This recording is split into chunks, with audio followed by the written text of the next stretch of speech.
Welcome back to Dhaanto YouTube channel. Subscribe, like, all the shebang.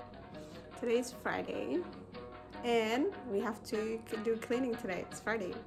Juma Mubarak, by the way. So yeah, let's do that first. Kaasameno, and then after that, meel kala aadina inshallah. So marka hore aan bilowno. Jikada laga bilaabay. TikTok ka soo qaadanay. Review badan baa arkay oo positive ah. Tusayaan ay ku gurigooda ku clean karaynaya. Aad iyo aad uga helay. So anigana waxaa iray tokadina chai karay way ina xasiyo way so haduna if you follow me on TikTok actually you're gonna see I'll probably post this weekend of me working with this. So today kana ku clean karaynayna. That's why I'm so excited because I'm waiting for this.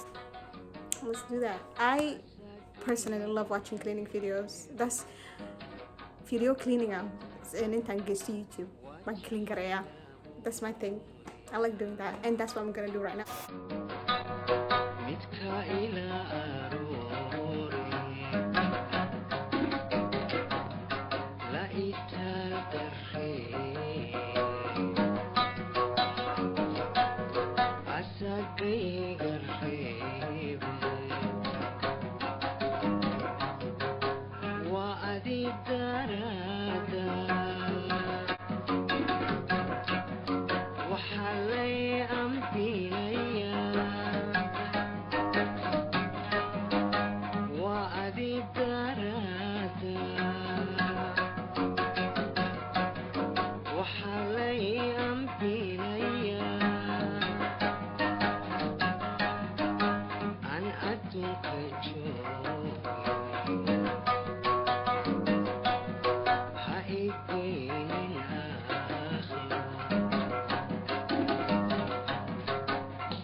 Cleaning product. It says vacuum, but I don't really care.